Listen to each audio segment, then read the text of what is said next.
हाँ बच्चों, कैसे हो? फोर्स पढ़ाया था ना मैंने बल के बारे में, तो उसमें थोड़ा रह गया था, अभी कुछ बाकी है और लंबी हो जाती वीडियो, इसलिए मैं इसका सेकंड पार्ट है ना, कुछ रह गए हैं तो इनको सेकंड पार्ट में देख लेते हैं।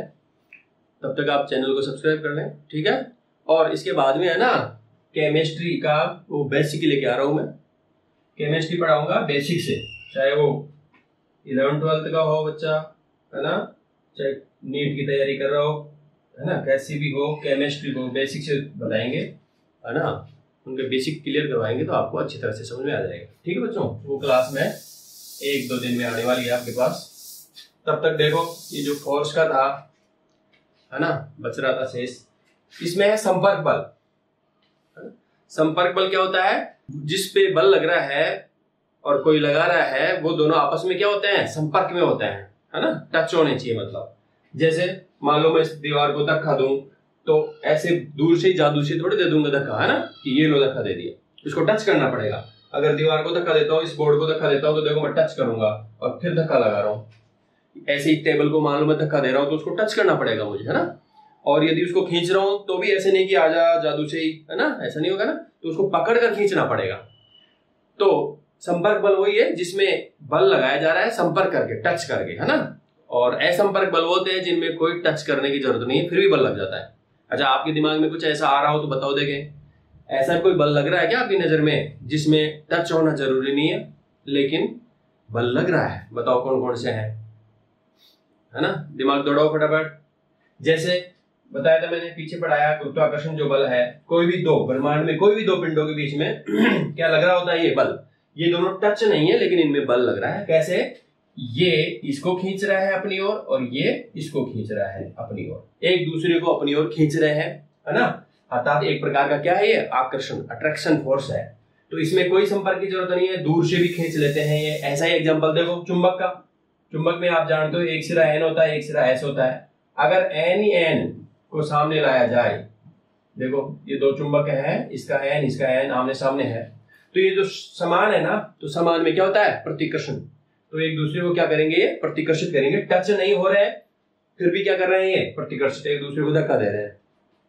जैसे इसको पास में लाते हैं, इसको भगाएगा ये, तो यहाँ पे कोई टच नहीं हो रहा है, कोई संपर्क नहीं है, तो ऐसे बल को क्या कहते हैं? संपर्क बल। तो ये तुम्हारे दिमाग में होना चाहिए कि हाँ क्या चीज है।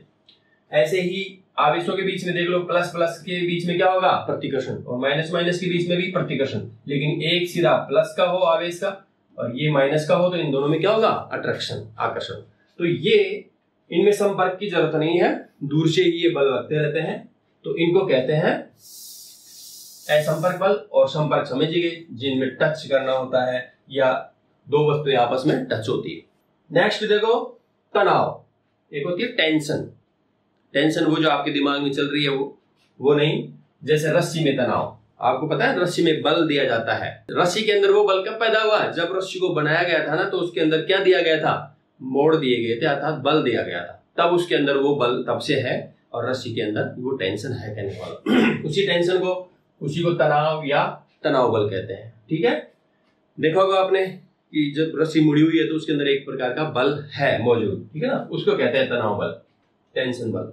नेक्स्ट देखो घर्षण बल, फ्रिक्शन। फ्रिक्शन फोर्स है, ये घर्षण है मतलब फ्रिक्शन है। तो ये क्या होता है घर्षण?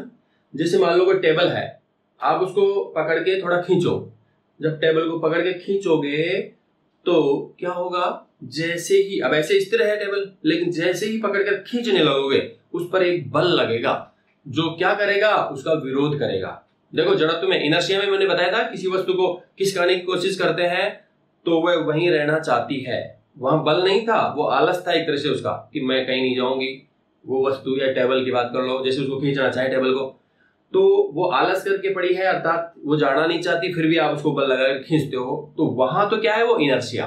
अब यहां देखो, जब टेबल को पकड़कर खींचने की कोशिश करते हो तो इसमें एक बल लगता है जो आप खींच रहे हो उसको खींचने नहीं देगी। अर्थात जैसे ही आप टेबल को पकड़कर खींचोगे किसी भी वस्तु को, या मान लो जैसे कार है तो कार को आगे से रस्सी से बांधकर खींचो, तो जब खींचने, जैसे ही पकड़कर खींचना शुरू करते हो उसके विपरीत दिशा में, जैसे इस दिशा में आप खींच रहे हो तो उसके विपरीत दिशा में एक बल लगता है जो उसको खींचने नहीं देता, है ना, और खींचने का विरोध करता है, वो होता है घर्षण। तो आप आराम से इसको ट्राई कर सकते हो, चेक कर सकते हो। कोई भारी टेबल है उसको पकड़कर खींचने की कोशिश करो तो वो विपरीत दिशा में विरोध करेगा, अर्थात वो भी उधर बल लगाएगा। लेकिन ये पहले नहीं लग रहा था, जैसे ही आप उस टेबल को पकड़कर खींचने का प्रयास करते हो तब वो बल लगता है। तो आप खींचोगे वो उधर खींचेगा, अर्थात वो उधर की तरफ लगेगा, विपरीत साइड में, ध्यान रखना। और जैसे ही मान लो हम चलते हैं तो क्या होता है, जैसे ही हम चलेंगे तो पृथ्वी को अर्थात इस धरती को पैर से थोड़ा पीछे की तरफ धक्का देते हैं, है ना, तब आगे बढ़ पाते हैं, ठीक है ना। हालांकि वो क्रिया प्रतिक्रिया का नियम भी लागू हुआ यहाँ पे और घर्षण भी लग रहा है। जैसे ही टच किया ना तो वहां घर्षण भी लग रहा है। कैसे, जैसे जमीन को पीछे की तरफ धक्का देने की कोशिश कर रहे हैं तो वो जमीन हमें आगे की तरफ धकेल रही है। तो यहाँ पे ये घर्षण बल ये हुआ, ठीक है ना। तो ये जो घर्षण बल है वो 3 प्रकार का होता है, ठीक है। जैसे स्थैतिक, एक तो स्थैतिक मतलब जब वस्तु स्थिर हो, स्थिर अवस्था में है तब, दूसरा है सर्पी और तीसरा है लौटनी। ये 3 प्रकार से लगता है। तो देखो इसको ध्यान से समझो। स्थैतिक क्या होता है, जब वो स्थिर है और जब उसको पकड़कर खींचने की कोशिश करते हो तो वहां एक बल लगता है ना, उसको कहते हैं स्थैतिक, ठीक है। अच्छा, और अब आपने वो विरोध किया लेकिन आपने खींच लिया टेबल को, अब खींच कर ले जा रहे हो तो ध्यान दो, पहले जब शुरुआत की थी खींचने की तब ज्यादा जोर आया था, ज्यादा बल लगाना पड़ा था। अब वो जब सरकने लग गई है तब इतना जोर नहीं आता है। कोई भी चीज देख लो, आप मान लो कोई बक्सा, अगर में बक्सा खिसका रहे हो, स्टार्टिंग में उस बक्से को शुरू करने में, घसीटना शुरू करने में बहुत ज्यादा बल लगाना पड़ता है, लेकिन एक बार वो अगर घिसटना शुरू हो गया फिर उसके बाद में बल कम हो जाता है।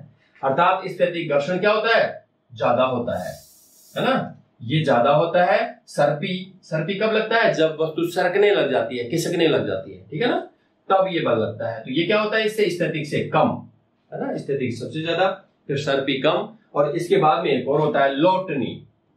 ये लौटनिक जो है ये और भी कम होता है। अभी लौटनिक क्या होता है, लौटनिक ये है कि वो वस्तु लौट रही है, लुढ़क रही है ना, या तो खुद लुढ़क रही है, जैसे गेंद को लुढ़काना, वो गेंद तो खुद लुढ़क रही है। अगर कोई वस्तु ऐसी है जो खुद लुढ़कती नहीं है, मान लो कोई बक्सा है, वो खुद नहीं लुढ़कता, लेकिन उसके अंदर कुछ बेलनाकार चीज रख दो और उसके ऊपर उसको लुढ़काओ, तब और भी कम ताकत लगेगी, बहुत कम बल लगेगा। अर्थात लौटने की जो है ना, घर्षण वो बहुत कम होता है, इससे ज्यादा सर्पी होता है, इससे भी ज्यादा स्थैतिक। तो स्थैतिक यहाँ पे सबसे ज्यादा लगता है स्थैतिक, ठीक है। इसका एक एग्जांपल देखो, मैं बता देता हूँ आपको। जैसे यहाँ देखो लौटने कैसे कम होता है। ये एक नोटबुक है, इसके ऊपर ये डायरी रखी है, तो देखो इस डायरी को यहाँ से धागे से बांध के खींचो। जैसे ही आप खींचना शुरू करोगे तो इसमें शुरू में जब इसको स्टार्ट करते हैं खींचना तो ज्यादा बल लगता है। वो जो बल लग रहा है खींचना शुरू करते हैं, वो पीछे की तरफ रोकने की कोशिश करती है, वो है स्थैतिक। फिर एक बार ये चालू हो गई तो अब इसको सरका के मैं ले जा रहा हूँ, सरका के ले जा रहा हूँ, तब क्या, ये सर्पी लगता है। अब देखना लौटनिक क्या होता है, अर्थात ये खुद तो लौट नहीं सकती क्योंकि ये फ्लैट ऐसी है, गोल नहीं है गेंद की तरह, इसको लुढ़का दे। तो फिर क्या करो, देखो ये 2 पेन, बेलनाकार पेन है, इनको मैंने यहाँ पे ले लिया है और अब इसके ऊपर देखो यह रख दिया मैंने। तो अब देखो मैं बल लगाने की भी जरूरत नहीं है, अपने आप खिसक रही। देखो ये देखो बहुत आसान हो गया, है ना, इसको खिसकाना बहुत आसान हो गया, क्योंकि ये क्या है, लौटनिक घर्षण लग रहा है। घर्षण तो अभी भी है लेकिन बहुत कम, यानी कि लौटनिक है जो कि बहुत कम होता है। तो बच्चों ऐसे ही ये साइंस का यूज करके आप भारी चीज को भी खिसका सकते हो। किसी भारी चीज को खिसकाना हो, ले जाना हो, तो क्या करो, उसके नीचे बेलनाकार कोई भी, है ना, चीज रख दो। लेकिन बेलनाकार वो नहीं होनी चाहिए कि रखा हो खुद बेलनाकार जो चीज रखी वही टूट जाए। इसके लिए आपको क्या, जैसे अगर भारी वस्तु है तो उसमें बेलनाकार रोड या बेलनाकार लोहे के पाइप, है ना, मोटे ऐसे पाइप रख के फिर उसके ऊपर खिसकाना चाहिए। ये इसका एग्जाम्पल मैंने बताया, तो ऐसे आप समझ गए होंगे इसका दैनिक जीवन में कैसे यूज कर सकते हैं। अर्थात समझ में आ गई कि कोई वस्तु स्थिर है तो उसको खींचना ज्यादा बल लगेगा, सर्पी एक बार खिसकना शुरू हो गई तो फिर वो कम बल लगेगा, और लौटने अगर वो लुढ़क रही है तो फिर और भी कम हो जाएगा। इसका एग्जाम्पल आप उससे भी देख सकते हो। जैसे मान लो किसी कार को धक्का दे के ले जाना हो, तो जब शुरू में इसको लुढ़काना हो तो स्थैतिक लगता है, उसको ज्यादा है। फिर जब वो सरकने लग जाती है तो सरकने के बजाय उसमें सीधा ही क्या आ गया, लौटने, क्योंकि उसमें टायर लगे हुए हैं जो कि लौट कर जाते हैं। अब मान लो टायर पर ब्रेक लगे हुए हैं तो अब वो लौटनी नहीं रहेगा। तो क्या होगा, पहले तो स्थैतिक कार को धक्का देगी, मान लो टायर जाम है, बिल्कुल बंद है, लुढ़क नहीं रहे, तो सबसे पहले तो उसको खिसकाना स्थैतिक लगेगा। इससे फिर कम कब हो जाएगा, जब एक बार सरक जाएगी। तो टायर बिल्कुल वो है कि उसके बावजूद सरका रहे। अगर टायर लुढ़कने लगते हैं फिर वो लौट नहीं होता है। नेक्स्ट देखो पृष्ठ तनाव, सरफेस टेंशन। ये क्या होता है? किसी भी द्रव के पृष्ठ के ऊपर लगने वाला तनाव है। जैसे मान लो ये बीकर है ना, और इसके अंदर पानी भरा हुआ है, इसके अंदर पानी भरा हुआ है। तो देखो पानी की जो ऊपरी सतह है ना, इस ऊपरी सतह पर पहले मैं बता दूं आपको, जैसे पानी भरा है तो इसके अंदर पानी के बहुत ज्यादा मॉलिक्यूल्स हैं, बहुत सारे अणु हैं। तो इन अणुओं के बीच में एक दूसरे को क्या करते हैं, जैसे यहाँ कोई अणु मान लो, इस अणु को ये पड़ोसी अणु इधर खींच रहा है, ये इधर खींच रहा है, इधर खींच रहा है, इधर खींच रहा है, चारों तरफ से बल लगता है इसके ऊपर। ठीक है, तो यहाँ इस कण पे भी चारों तरफ से लगता है, सभी कणों पर चारों तरफ से बल लगता है और ये बैलेंस में रहते हैं। लेकिन ध्यान दो, ये जो सरफेस है ना, इसका तल ऊपर का सरफेस है, यहाँ पे कोई कण है ना, तो उसको देखो ध्यान से, इसको यहाँ कोई कण खींच रहा है, इधर खींच रहा है, इधर खींच रहा है, इधर खींच रहा है, लेकिन इस कण को ऊपर कोई खींचने वाला नहीं है। तो यहाँ पे एक टेंशन ऊपरी परत पे क्या हो जाती है, कि टेंशन पैदा हो जाती है, अर्थात तनाव पैदा हो जाता है, जिसको बोलते हैं पृष्ठ तनाव। क्योंकि ये पृष्ठ के ऊपर लग रहा है तनाव, तो इसको बोलते हैं पृष्ठ तनाव। तो ये है बच्चों पृष्ठ तनाव, जो कि हर तरल में लगता है, वो अलग अलग होता है। जैसे कि मान लो पानी का पृष्ठ तनाव अलग है, केरोसिन तेल का अलग है, पेट्रोल का अलग है, पारे का अलग है, ठीक है ना। अलग अलग पृष्ठ तनाव वो पदार्थ के ऊपर डिपेंड करते हैं। अब है बलों की बात कर रहे हैं, तो एक होता है आंतरिक बल और एक होता है बाह्य बल। आंतरिक और बाह्य के हिसाब से देखें तो आंतरिक बल और बाह्य बल। आंतरिक बल में क्या होता है, ये जो बल लग रहे हैं ना, तो वो उस वस्तु के अंदर ही लग रहे हैं, अंदर लग रहा है वो बल, तब वो आंतरिक बल कहलाता है। जैसे अभी मैंने पृष्ठ तनाव बताया ना, ये आंतरिक ही है, क्योंकि कहाँ लग रहा है, उस द्रव के अंदर, अंदर ही लग रहा है, अर्थात उसकी सतह पर लग रहा है। बाहर से कोई उसके ऊपर फोर्स नहीं लगा रहा है, न तो कोई धक्का दे रहा है, न कोई उसको खींच रहा है, तो वो जो अंदर ही अंदर लग रहा है, इसलिए उसको आंतरिक कहते हैं। ऐसे ही रस्सी के अंदर, रस्सी में कोई धक्का नहीं दे रहा है, कोई खींच नहीं रहा है। अभी जब रस्सी को नहीं खींचते हैं तो तब उसके अंदर फिर भी ऐंठन का जो बल है ना रस्सी के अंदर, वो भी आंतरिक बल है। ठीक है, अब रस्सी को अगर खींचते हैं तो फिर उसमें टेंशन पैदा होती है, तनाव और पैदा होता है, वो बाहर से बल लगाने से हुआ है, लेकिन उसके अंदर भी बल लग रहा है, आंतरिक बल। एक होता है बाह्य बल, ये तो आप जानते हो, जो भी बल लग रहे हैं बाहर से बल लगते हैं, वो बाह्य बल। जैसे टेबल को आप धक्का दे रहे हो, बाह्य बल, खींच रहे हो, बाह्य बल, यानी कि बाहर से लगाया जा रहा है ना जो बल वस्तु पे, वो बाह्य बल कहलाता है। अब घर्षण को कम करना, जैसे टेबल को खिसका रहे हो तो उसमें घर्षण बल लगता है, इसको कम कैसे करें, है ना। क्या तरीका है कि किसी चीज को सरकाना हो, घसीटना हो, खींचना हो तो आराम से वो खिसक जाए। जैसे कई अलग अलग, देखो पहला है पॉलिश के द्वारा। घरों में देखो फर्श अगर वो थोड़ा सा रफ है, खुरदरा है, उस पर कोई चीज को घसीटना, खींचना थोड़ा सा टफ रहता है, ज्यादा बल लगाना पड़ता है। लेकिन उस पे जैसे मान लो मार्बल लगा हुआ है और मार्बल अभी भी लगाया ही है, तो उसमें घर्षण ज्यादा है। अगर उस मार्बल पे क्या करा दो, पॉलिश करा दो, है ना, पॉलिश करा देते तो फिर वो क्या होता है, बिल्कुल चिकना हो जाता है, उस पर सरकना, ले जाना, चीजों को खिसकाना आसान हो जाता है।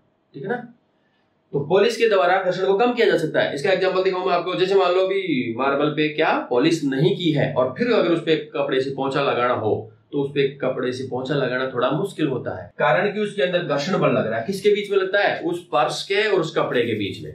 जैसे पोंछा लगाओगे या उसको ऐसे साफ करोगे तो घर्षण बल ज्यादा लग रहा है। लेकिन यदि पॉलिश्ड है, मार्बल को पॉलिश कर दिया गया है, अब उसके ऊपर कपड़ा चलाओ या पोंछा लगाओ, वो बहुत इजी हो जाता है, आसान हो जाता है। तो कर दिया ना पॉलिश के द्वारा घर्षण को कम, ऐसे कम हो जाता है। अब देखो दूसरा तरीका, स्नैक तेल। स्नैक जो तेल होता है ना, लुब्रिकेंट, अर्थात कोई चिकनाई, मतलब तो आपने देखा होगा बॉल बीयरिंग के अंदर ग्रीस वगैरह लगाते हैं, बाइक के अंदर जो चेन होती है उसके अंदर ऑयल, मोबिल ऑयल या फिर ग्रीस लगाते हैं। वो क्या लगाते हैं, स्नैक तेल होते हैं वो। इस स्नैक तेलों के द्वारा भी क्या होता है, उसका घर्षण कम कर सकते हैं। जैसे अभी आप मान लो यहाँ पे चल पा रहे हो, फर्श पे आसानी से चल रहे हो, लेकिन यहाँ पे अगर ऑयल का छिड़काव कर दें या तेल थोड़ा सा छिड़क दें, डाल दें, कोई सा भी, मान लो ये तेल वो ले लो आप, जैसे अपने खाद्य जो तेल है ना, खाने के तेल है, मस्टर्ड ऑयल है, सरसों का तेल है, जो भी है, तो वो डाल दिया, नीचे फैला दिया, तो अब उस पर चलना क्या हो जाएगा, मुश्किल, कारण घर्षण कम हो गया। क्योंकि घर्षण कोई जरूरी थोड़ी गठाना ही पड़े, घर्षण कभी जरूरत भी पड़ती है घर्षण की, है ना। घर्षण चाहिए भी और नहीं भी चाहिए, दोनों स्थितियां होती है ऐसे। क्योंकि फर्श पर चलना उसके लिए घर्षण चाहिए, तभी हम चल पाएंगे। अदरवाइज यहाँ पे मान लो तेल डाल दिया तो घर्षण कम हो गया, तो उस पर फिसल कर गिरने का चांस ज्यादा है। ऐसे अगर मार्बल में ज्यादा पॉलिश करवा दे ढंग से और थोड़ा सा भी पानी का छींटा पड़ा हुआ है, तो फिसलने का, और बिना पानी भी फिसलने का डर ज्यादा रहता है। इसलिए थोड़ा घर्षण तो होना ही चाहिए, अदरवाइज हम चल ही नहीं सकते। नेक्स्ट, उचित पदार्थ से भी घर्षण का रोल होता है कि पदार्थ कौन सा लिया है। जैसे वाहन के जो टायर होते हैं ना, वो रबर के बनाए जाते हैं, है ना, तो वो रबर के ही क्यों बनाए गए, घर्षण का रोल है, ठीक है ना। और दूसरे पदार्थ के बनाएंगे तो ज्यादा घर्षण हो जाएगा, लेकिन टायर ऐसे हैं कि वो एक जितने जरूरत पड़ती है उतना घर्षण तो चाहिए ही चाहिए, तभी तो वाहन चलेगा, अदरवाइज सड़क पर क्या हो जाएगा, वो फिसल जाएगा। ब्रेक लगाएंगे तो ब्रेक लगाने से क्या होगा, ब्रेक तो लग जाएंगे लेकिन वो फिर भी वाहन रुकेगा नहीं, ठीक है, वो घिसटता हुआ आगे तेजी से जाएगा। इसलिए उसका रोल है कि रबर का क्यों लिया। रबर का इसलिए कि जैसे ब्रेक लगा दिए तो अब वो आगे लुढ़केगा नहीं, टायर लुढ़केगा तो खैर पहले भी नहीं था, लेकिन वो सरक के जाता, लेकिन अब वो सरक के भी नहीं जाएगा, क्योंकि टायर जो है रबर के बने होते हैं ना, तो अब वो सरक के भी नहीं जाएगा। रोड और टायर के बीच में घर्षण ज्यादा हो जाएगा और वो वहीं कैच करके उसको रोक देगा, तो एक्सीडेंट होने का ये चांस कम हो जाते हैं उससे। तो इसका बहुत बड़ा रोल होता है कि उचित पदार्थ के ही, मतलब टायर जो है रबर के ही लगाए जाते हैं, या फिर धातु के यानी कि लोहे के या फिर लकड़ी के नहीं लगाए जाते। अब है बॉल बेरिंग के द्वारा। बॉल बेरिंग आप जानते हो, जो बेरिंग होता है ना, उस बेरिंग के अंदर छोटी छोटी छोटी छोटी बॉल होती है जिनको छर्रे कहते हैं। अब वो डिपेंड करता है कैसी मशीन के अंदर कैसा बेरिंग है। बड़ी मशीनों में भारी वाले बेरिंग लगते हैं, उसमें बड़े छर्रे होते हैं, बड़ी बॉल होती है, लोहे की स्टील की, है ना। और छोटे जो बेरिंग होते हैं उसके अंदर छोटी छोटी बॉल होती है। तो कुल मिला के बॉल अर्थात बॉल बेरिंग से कम करते हैं। कैसे, वही बात मैंने बताया था ना, बेलनाकार चीजें क्या होती है, लुढ़कती है, लौटनिक बल, और ये क्या होता है, लौटनिक घर्षण सबसे कम होता है। इसीलिए किसी चीज को, जैसे मान लो साइकिल को आप चला रहे हो, पैडल से चलाते आ रहे हो, तो क्या होता है, उसके अंदर बेरिंग होते हैं। बेरिंग होने से आसानी से वो घूम सकता है टायर, और ज्यादा ताकत नहीं लगेगी। अगर वो बेरिंग नहीं हो तो उसको चलाना बहुत मुश्किल हो जाता है, काफी बल लगाना पड़ता है। इसलिए बॉल बेरिंग के द्वारा भी घर्षण को कम किया जाता है। ठीक है बच्चों, अब देखो एक तरल घर्षण भी होता है। तरल घर्षण जैसे ठोस सतहों के बीच में तो है ही, जैसे पर्स के बीच में अगर हम चल रहे हैं तो उसके बीच में, या फिर अभी मैंने बताया था ये नोटबुक और ये इसके बीच में, तो जो डायरी और नोटबुक के बीच में लगा था ना अभी, वो भी क्या था, ये जो ठोसों के बीच में लगने वाला बल था, घर्षण बल, तरल के अंदर भी लगता है। अर्थात जो लिक्विड फॉर्म में होते हैं ना, उनमें भी घर्षण लगता है। जैसे पानी के अंदर भी घर्षण होगा। आप जैसे हवा में आसानी से चला पा रहे हो हाथ को, आप पानी के अंदर हाथ को ऐसे चलाओ, आसानी से नहीं चला पाओगे, कारण कि वहां पानी के साथ में क्या होता है, हाथ और पानी के बीच में घर्षण। तो तरलों के अंदर भी घर्षण होता है, इसलिए तरल घर्षण कहते हैं। एयर के अंदर भी घर्षण होता है, मैंने पीछे भी बताया है। हवा में कोई भी चीज चलती है तो क्या होता है, अवरोध उत्पन्न होता है, जिसको ड्रैग कहते हैं, वहां वो भी घर्षण ही है।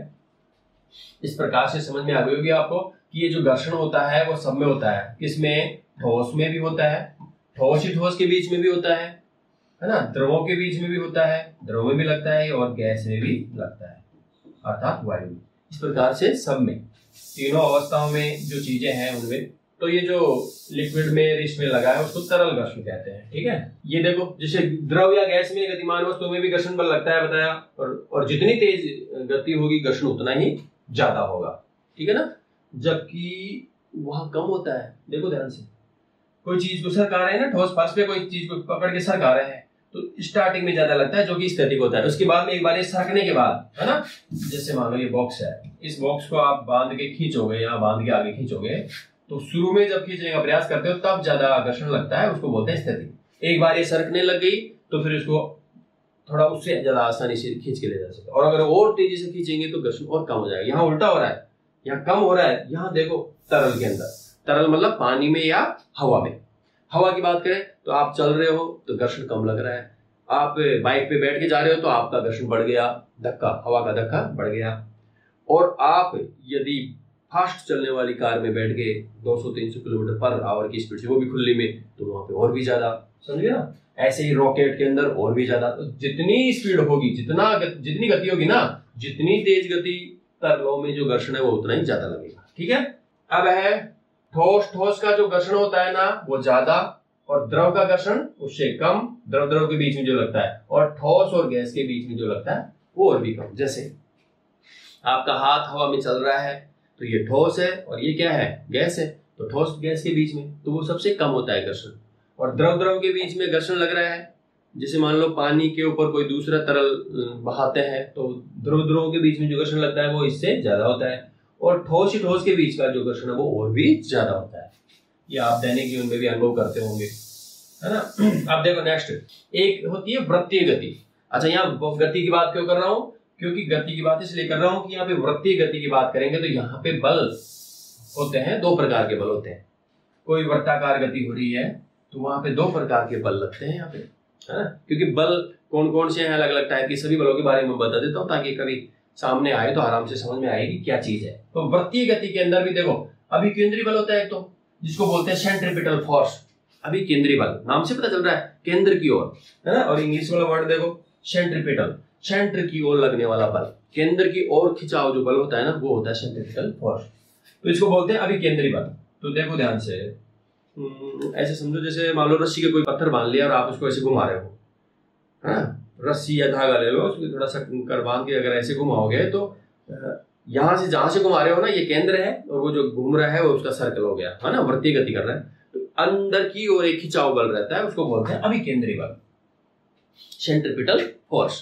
अब देखो ये जो सेंट्रीपिटल फोर्स है ना ये भी जरूरी है ताकि वर्ताकार जो है एरिया में गति होती रहे या उस सर्कल में गति होती रहे। अगर ये सेंट्रीपिटल फोर्स नहीं होगा तो वो वस्तु वर्ताकार पथ में गति न करके भाग जाएगी, दूर की तरफ गिर जाएगी, उस पथ को छोड़ देगी कहने वाला। तो ये जरूरी है। जैसे एग्जांपल देखो, आपने रेसिंग वाला सीन देखा होगा, है ना। तो देखो बाइक राइडर जो होते हैं या कार राइडर जो होते हैं, जैसे बाइक वाला ही मान लो आप, तो बाइक को क्या करते हैं, अगर किसी घुमाव में तेजी से उसको घुमाना हो तो क्या करेगा, ऐसे घुमाएगा तो क्या वो सीधा सीधा ही घूम जाएगा? नहीं, तो क्या करना पड़ता है, उसको बाइक को झुकाना पड़ता है, अंदर की तरफ झुका के फिर घुमाना पड़ता है। तो अंदर की तरफ क्यों झुकाया? अंदर की तरफ इसलिए झुकाया ताकि सेंटर की तरफ, केंद्र की तरफ क्या लगे, सेंट्रीपिटल फोर्स लगे, अभिकेंद्री बल। तो ये अभिकेंद्री बल उसको खींच के रखेगा तो बाइक वाला उस सर्कल को छोड़ के बाहर की तरफ नहीं गिरेगा, अंदर की तरफ खिंचाव बल से वो बंधा रहेगा। और ऐसे ही जो स्पोर्ट्स बाइक होती है ना, उनके टायर ऐसे ही डिजाइन किए गए हैं कि उसको आसानी से बहुत ज्यादा मोड़ लेते हैं। आपने टीवी में भी देखा होगा। तो वो बाइक्स वाले क्या करते हैं, बाइक राइडर का उसको बाइक को बहुत ज्यादा मोड़ देते हैं। ऐसे समझो पूरी की लगभग ऐसे जमीन के टच होने वाली हो, जैसे कि ये गिरी जाएगा। उनको आइडिया है कि कितना झुकाना होता है, वो उनको पता है कि कितने घेरे में लेना है, कितनी स्पीड से लेना है, तो कितना अभिकेंद्री बल, है ना, कितना सेंट्रीपिटल फोर्स लेना है, उस हिसाब से वो झुकाते हैं। तो उनके जो वो बाइक होती है ना, ऐसी बाइक रेसिंग बाइक जो होती है, उनके टायर भी उसी डिजाइन के होते हैं कि वो बीच में से थोड़े से एक वो होती है, बाकी ऐसे ग्रिप कटे हुए रहते हैं, देखा होगा आपने। तो उस ग्रिप की वजह से उसको मोड़ा जा सकता है, घुमा के, उसको झुका के मतलब मोड़ा जा सकता है। वो जो झुका के मोड़ा गया है, क्यों मोड़ा गया है? अभिकेंद्री बल प्राप्त करने के लिए, अर्थात सेंट्रीपिटल फोर्स गेन करने के लिए ऐसा किया गया है ताकि वो आसानी से वो वृत्ताकार गति में चल सके। ऐसे ही जो मौत का कुआं है, वो बाइक वाला जो मौत के कुएं में बाइक को घुमाता है, उसमें भी क्या होता है, अभिकेंद्रीय बल पैदा करता है। वो उस मौत के कुएं में जैसे बाइक घुमा रहा है तो थोड़ा सा ऐसे झुक के ऐसे घुमाता है, तो अंदर की तरफ खिंचाव बल होता है, ठीक है ना।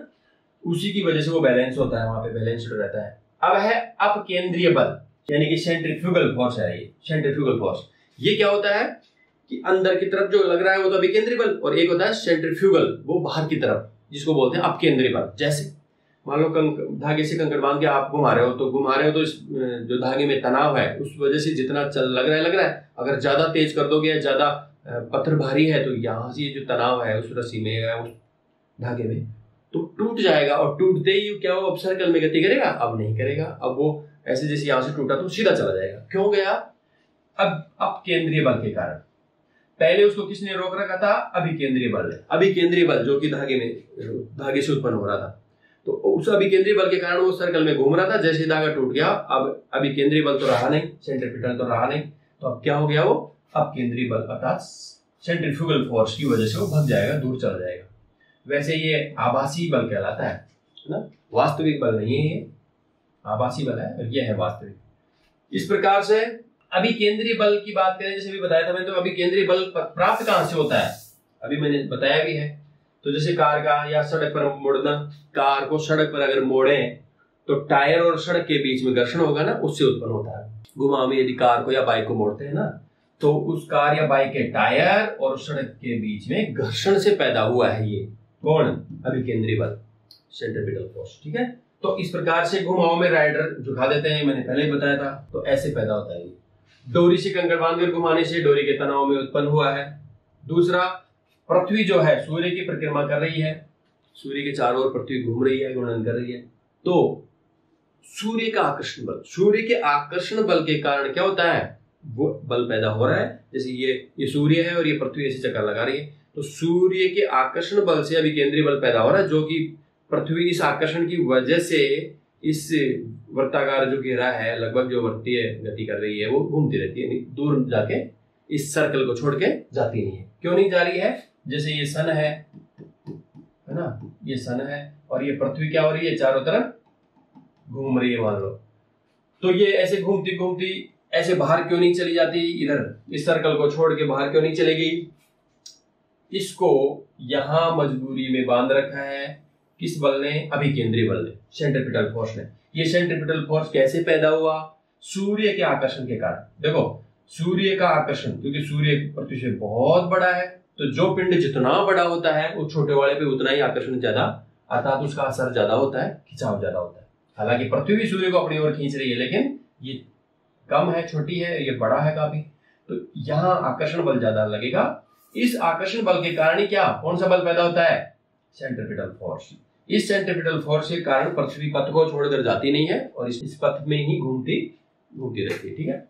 और एक अपकेंद्री बल ये छोड़ के जाना चाहती है वो, और अभी केंद्रीय बल वो, दोनों बल आपस में क्या रहते हैं? बैलेंस, और ये अपने पथ में घूमती रहती है, छोड़कर नहीं जाती। नेक्स्ट देखो कि गुरुत्वाकर्षण बल दो पिंडों के बीच में लगता है, कोई भी दुनिया में कोई भी दो पिंड, जैसे कि हमारा शरीर और पृथ्वी, इनके अंदर भी क्या लग रहा है, इनके बीच में भी क्या लग रहा है? गुरुत्वाकर्षण बल।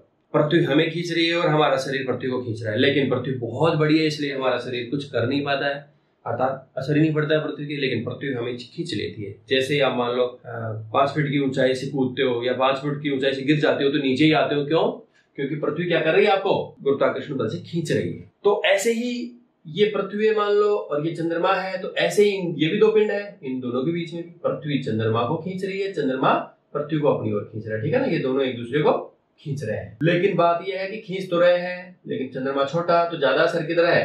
पृथ्वी की तरफ। इसलिए चंद्रमा इस पथ में चक्कर लगाता रहता है, पथ को छोड़ के जा नहीं पाता है, क्योंकि सेंट्रीपिटल फोर्स अंदर लग रहा है, इस बल के कारण ये घूमता रहता है। तो कैसे अनुभव करें कि चंद्रमा भी पृथ्वी को अपनी ओर खींच रहा है? क्या अब इतना छोटा भी नहीं है कि कोई असर ही नहीं हो, है ना। चंद्रमा भी काफी ठीक ठाक है साइज में, तो फिर पृथ्वी के ऊपर क्या असर पैदा कर पाता है ना, इस गुरुत्वाकर्षण के कारण। हाँ, आपने सुना होगा ज्वार भाटा।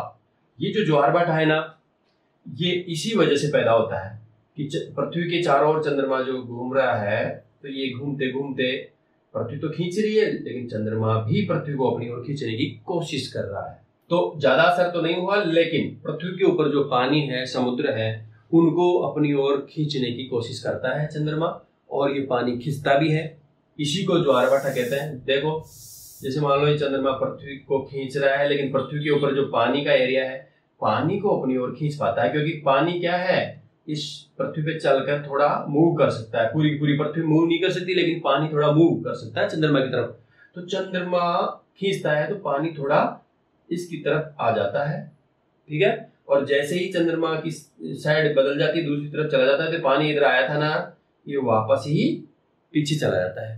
तो ऐसे समझो जैसे समुद्र का किनारा है, इस समुद्र के किनारे से पानी आगे बढ़ता है चंद्रमा की तरफ, और जब चंद्रमा अपनी स्थिति घूमते हुए दूसरी स्थिति में दूसरी जगह चला जाता है, तो वापस ही ये पानी समुद्र में वापस चला जाता है। तो देखो पानी का तल से समुद्र तल पर आना, काफी दूर तक तल से भी आगे बढ़ जाना और फिर वापस चले जाना, इसी को ज्वार भाटा कहते हैं, आप जानते हो। तो ये किसके कारण पैदा हुआ है? ये गुरुत्वाकर्षण बल के कारण पैदा हुआ है। और किसके गुरुत्वाकर्षण बल के कारण? चंद्रमा के गुरुत्वाकर्षण बल के कारण। नेक्स्ट देखो, परमाणु में इलेक्ट्रॉन की बढ़ती गति। आप जानते हो परमाणु में सेंटर होता है, एक नाभिक होता है, उसके चारों ओर क्या रहती है? कक्षाएं होती है। उन कक्षाओं में क्या रहते हैं? इलेक्ट्रॉन चक्कर लगाते रहते हैं। तो ये नाभिक है और यहाँ पे इलेक्ट्रॉन है मान लो, और ये इलेक्ट्रॉन चक्कर लगा रहा है। तो ये इलेक्ट्रॉन इस नाभिक को छोड़ के ऐसे दूर क्यों नहीं चला जाता, यहाँ से क्यों नहीं भाग जाता, है ना। इसकी वजह क्या है? इसकी वजह है कि इसमें सेंट्रीपिटल फोर्स लग रहा है अंदर, अब केंद्र की ओर, इस वजह से अंदर घूमता रहता है। अब ये सेंट्रीपिटल फोर्स कहां से आया, कहां से पैदा हुआ? देखो अंदर नाभिक है और नाभिक में रहते हैं प्रोटॉन, अर्थात पॉजिटिव भाग रहता है, और ये इलेक्ट्रॉन क्या खुद है? नेगेटिव।